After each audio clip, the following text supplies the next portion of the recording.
What is phubbing and how does it impact relationships? Let's be honest, most of us have been guilty of this one time or another. Picture a scene: softly lit restaurant, an intimate corner table, your dream human sitting opposite you. You're about to launch into the speech you've been rehearsing all day. You're going to bear the innermost workings of your soul, and they immediately whip out their phone. That, friends, is called phubbing, and according to some researchers, it's killing our relationships. But just what is the psychology behind this behavior, and more importantly, can we break this habit once and for all? What is phubbing? Phubbing is an example of neologism, which just means a word that has only recently been added to a language. The publishers of the Mascare Dictionary, the authoritative dictionary of Australian English, undertook an elaborate PR campaign in 2012, part of which involved commissioning a group of experts to come up with a new word to describe the act of snubbing someone in a social setting by looking at your phone instead of paying attention, and thus phubbing, a portmanteau of phone and snubbing, was born. That explains where the word itself came from, but the behavior it describes is well known to anyone who has ever owned a smartphone. In the beginning, it was almost forgivable. Think back to the heady days of 2007 and the launch of the first iPhone. This thing had capabilities the likes of which had never been seen in consumer tech before. What lucky owner of such a technological marvel would not take every possible opportunity to gaze upon it, in company or not?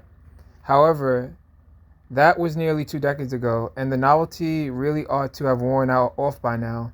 Love them or loathe them, smartphones are an inescapable part of modern life. According to Statista, the number of smartphone subscriptions worldwide easily surpasses 6 billion and will likely continue to increase. With so many of us keeping our smartphones near at hand, it's understandable that concerns would be raised about the prevalence of phubbing. How the Stop Phubbing campaign went viral. The PR whizzes at McCain, the advertising agency behind the Macare Dictionary campaign, launched the new word into the world's consciousness with the website imploring us all to stop phubbing. Citing such shocking and spurious statistics as 92% of repeat phubbers go on to become politicians, the cause was quickly picked up by various media outlets. While it may not actually be true that if phubbing were a plague, it would decimate 6 Chinas, the reason why Stop Phubbing struck a chord is that regardless of the name we decide to give it, most of us have at some time felt guilty for phubbing and irritated at being a phubby. How does phubbing impact our relationships? Around the same time as the word phubbing came careering into our lives, a team at the University of Essex in the UK was taking a scientific look at the effect of mere presence of mobile phones on face-to-face communications. The study, published in the Journal of Social and Personal Relationships, concluded that people found it harder to form good quality relationships with others in the presence of a mobile phone. This effect was even more pronounced when the pairs of individuals were asked to discuss a personally meaningful topic. The science is not settled on this, though. A later study failed to replicate these findings, casting doubt on the idea that having your phone in the room with you could in itself be harmful. The device itself may be innocuous enough, but what about when you use it in the presence of other people? Bringing things right up to date, a 2021 review of the literature around phubbing reported that those who are on the receiving end of this behavior feel less satisfied with their social interactions and less trusting of their interaction partner and may experience jealousy or low mood. Another study found that phubbing can lead to a vicious cycle, decreasing relationship satisfaction by increasing feelings of loneliness, in turn making phubbing more likely, people with higher levels of empathy were found to be even more vulnerable to this effect. It's not only romantic relationships that are affected. Some researchers have raised concerns about the potential impact of parental phubbing on the well-being and development of children. Peer phubbing is also a recognized phenomenon, particularly among younger people, with one study making a link between this and increased smartphone use, possibly leading to smartphone addiction to relieve boredom during the COVID-19 pandemic.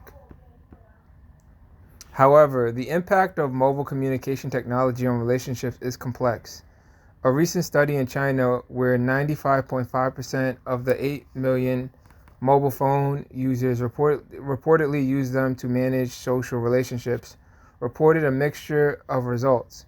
Mobile phone calls were found to be a positive predictor of romantic relationship depth, while the opposite was true for short chat messages. As anyone who has ever been in a long distance relationship or has experienced the COVID-19 lockdown can attest, the advent of the smartphone and its ability to keep us connected to our loved ones has been a game changer. Why, though, do we often find it so difficult to put our phones away once we are back in the room? Why can't we stop phubbing? While we may not appreciate being phubbed ourselves, the practice of phubbing has become so common as to be socially acceptable.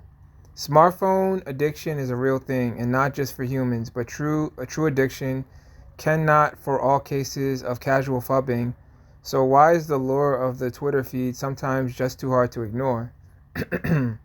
It has been suggested that one of the major contributors to excessive smartphone use is the dreaded fear of missing out, or FOMO.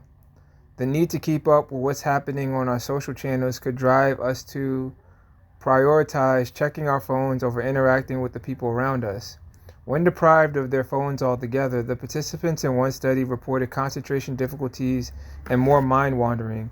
But interestingly, when they were given their phones but told to resist looking at them, they report overall better concentration.